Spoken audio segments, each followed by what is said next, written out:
Bugun sizlar bilan onanizm asoratlari va ushbu odatdan qanday qilib qutulish mumkinligi haqida gaplashamiz. Assalomu alaykum. Ismim Ilyos Kamolov. 15 yildan beri jinsiy salomatlik sohasi bo'yicha faoliyat yuritib kelamiz.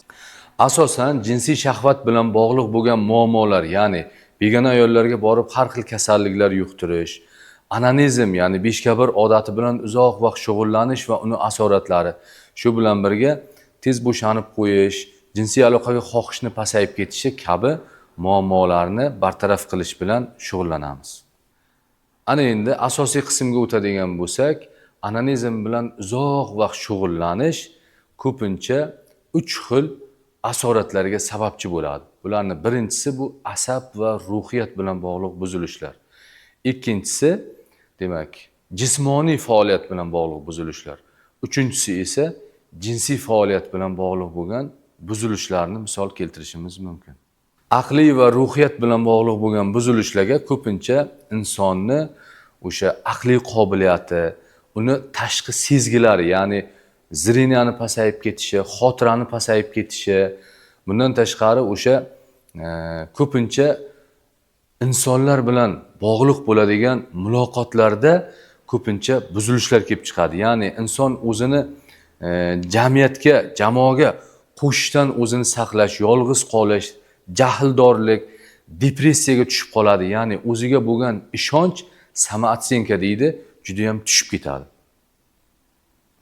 Jismoniy faoliyat bilan bog'liq bo'lgan asoratlarga esa o'sha kuch-quvvatni kamayib ketishi, baquvvat sport bilan shug'ullangan yigitlarga ham Ilyos aka, oldingidek kuchim yo'q deb sportsmen bolalar ham mana shunday shikoyatlar bilan kelishgan. Ya'ni eng muhimi o'sha jismoniy kuch-quvvatni pasayib ketishi. Ya'ni uzoq vaqt onanizm bilan shug'ullanganda insondan juda ham katta energiyani tashqariga chiqib ketishi natijasida jismoniy faoliyat pasayib ketadi. Bemorda ozib ketish ham ko'pincha kuzatilishi mumkin. Eng ko'p uchraydigan asoratlar, ya'ni yoshlarimizda hozirgi kunda eng ko'p qiynaydigan asoratlar bu jinsiy asoratlar hisoblanadi. Jinsiy asoratlarga, demak, jinsiy aloqaga xohishni kamayib ketishi, jinsiy a'zoni qo'zg'almay qolishi, tez bo'shanib qo'yish holati va mana shuni natijasida ko'pincha uylangandan keyin oilaviy kelishmovchiliklar, yoshlarimizda ajrimlar holatini kuzatilishi ham ko'pincha mana shu jinsiy asoratlar oqibatida kelib chiqadi. Uchinchisi esa jinsiy tomonlama bo'ladigan asoratlar, ya'ni onanizm bilan uzoq vaqt shug'ullangan bemorlarda ko'pincha jinsiy aloqaga xohishni kamayib ketishi, jinsiy a'zoni qo'zg'almay qolishi juda ham ko'p uchraydi va eng yomon asorat bu tez bo'shanib qo'yish asorati hisoblanadi. Ba'zi holatlarda, ya'ni bo'shanolmaslik holati ham kuzatilishi mumkin. Mana oxirgi paytlarda onanizm bilan uzoq vaqt shug'ullangan bemorlarimizda bo'shanolmay qolish, ya'ni o'sha bemorlarda nerv sistemasiga kuchli asorat berishi hisobiga impulslar o'tkazilmay qoladi va bemorda ba'zan bo'shanolmaslik holati ham kuzatilishi mumkin. Mana aziz do'stlar, onanizmni asoratlarini bildik. Ya'ni bu nerv sistemasiga asorat berar ekan, aqliy faoliyatga, jismoniy faoliyatga va jinsiy faoliyatga, demak, har xil asoratlar berishini bildik. Endi esa qanday qilib bu odatdan qutulish mumkin? Mana shular haqida gaplashamiz. Birinchi bo'lib, onanizm odatini, demak, mana shunday muammolarga sababchi bo'lishini bilgan odam bu odat bilan shug'ullanmaydi. Ya'ni haqiqatdan ham onanizm odati bizga jinsiy tomonlama, aqliy tomonlama, jismoniy tomonlama asoratlar berishini bilgandan keyin, demak, siz bu odatdan qutulishim kerak degan tushunchaga ega bo'lsangiz, demak, birinchi bo'lib bu odatdan qutulishingiz osonlashadi. Ikkinchisi bu behayo, ya'ni shahvatni qo'zg'atadigan narsalardan inson o'zini saqlashi. Ya'ni har xil behayo filmlar tomosha qilish, begona qizlar bilan gaplashish, quchoqlashish, o'pishish, shu kabi narsalardan inson o'zini saqlashi. Eng avvalo ko'zini saqlashi. Ya'ni inson ko'zi orqali 70% ga yaqin informatsiyani qabul qiladi. Ya'ni shunchalik ko'p informatsiyani ko'z orqali qabul qilgandan keyin bu ma'lumotlar insonni demak biron bir harakatga undaydi. Ya'ni shahvatni qo'zg'atadigan bo'lsa, demak o'sha shahvatni qondirishga undaydi. Yoki begona ayollar bilan aloqa qilishga yoki onanizm bilan shug'ullanishga, demak insonni harakatga keltiradi. Shu sababli ham pornografiya aynan onanizm uchun ixtiro qilingan, ya'ni ishlab chiqilgan. Onanizm ko'rgan inson shahvatini qondirmasdan o'zini tiyishi juda ham qiyin hisoblanadi. Shu sababli demak ko'zimizda har xil behayo narsalardan saqlashimiz kerak. Uchinchi yechim bu kun tartibiga amal qilish, ya'ni insonni har kuni qiladigan ishlari, maqsadi, aniq bir rejasi bo'ladigan bo'lsa, demak hech qachon bunaqangi odat bilan shug'ullanmaydi. Maqsadi yo'q odam, bekorchi odam, vaqti ko'p odam demak behayo film ko'rib qo'yadi, kimnidir gapiga quloq soladi, o'zini demak chalg'itaman deb hozirgi kunda hammada telefon bor, Wi-Fi bor, internet bor. Demak shahvatini qo'zg'atadigan narsalarga insonda tabiiy moyillik bor. Ya'ni balog'atga yetgan har bir insonda jinsiy shahvat bor. Bekorchi bo'lgandan keyin uni qo'zg'atib qo'yishga demak sabab topadi va buni natijasida shahvat qo'zg'algandan keyin uni demak qondirib qo'yishi ehtimoli oshib ketadi. Shu sababli ham insonda kun tartibi bo'ladigan bo'lsa, uni rejalari, maqsadlari bo'ladigan bo'lsa, demak bu odatdan qutulishi oson bo'ladi. To'rtinchi yechim bu sport bilan shug'ullanish. Ya'ni inson ayniqsa mana balog'atga yetgan yosh yigitlarimiz sport bilan shug'ullanadigan bo'lsa, yana ham energiyasi oshib boraveradi. Chunki balog'at yoshida insonda shahvat kuchli bo'ladi. Bu shahvatni demak uylanmagan yoshlarimiz sport bilan energiyani sarflab yuboradigan bo'lsa, ertasi kuniga yana energiyaga to'lib turaveradi.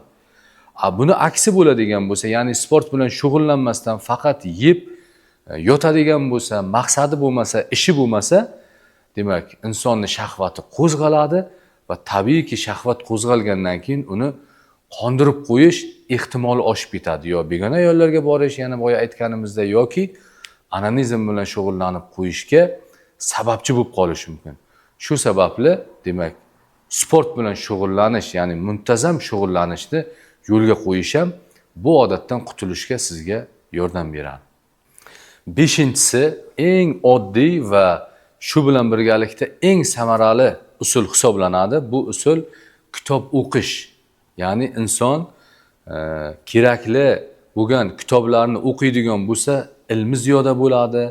Demak, sohasi bo'yicha kelajakda yetuk mutaxassisga aylanishi mumkin. Bundan tashqari shaxsiy rivojlanish deymizmi, farzand tarbiyasi, oilaviy munosabatlar deymizmi, farqi yo'q. Qanaqa sohani oladigan bo'lsak, demak inson rivojlanib boraveradi. Aynan onanizm odatidan qutulish uchun eng muhim bo'lgan kitoblardan tavsiya qilishim mumkin. Ya'ni badnazarlik va zinodan saqlanish deb nomlangan kitob. Ko'cha-kuyda ham o'qib yurish mumkin. Juda ham ingichka, lekin ichidagi ma'lumotlar ushbu odatdan qutulishga juda ham samarali hisoblanadi. Shu bilan birga Men degan kitobni ham barchaga tavsiya qilaman. Ya'ni bu kitobda ham aynan nafsimiz bizni bu odatga boshlashligini juda ham amaliy misollar bilan tushuntirib berilgan, sodda tilda tushuntirib berilgan. Mana shunday kitoblarni demak o'qiydigan bo'lsa, demak albatta bu odatdan qutulish yana ham osonlashadi. Mana aziz do'stlar, onanizmdan qutulish bo'yicha 5 ta eng samarali usullar haqida aytib o'tdik. Bundan tashqari o'nlab onanizmdan qutulish uchun tavsiyalar bor, lekin kafolat berib aytamanki, mana shu 5 ta tavsiyani hech bo'lmaganda 3 tasiga agar amal qiladigan bo'lsangiz, bemalol bu odatdan qutulib ketishingiz mumkin. Lekin ba'zi bir yoshlarimiz irodasizlik qilib, demak, tashqi muhitni ta'siri, atrof muhitni ta'siri yoki boshqa omillar ta'siri natijasida bu odatdan qutula olmaydi.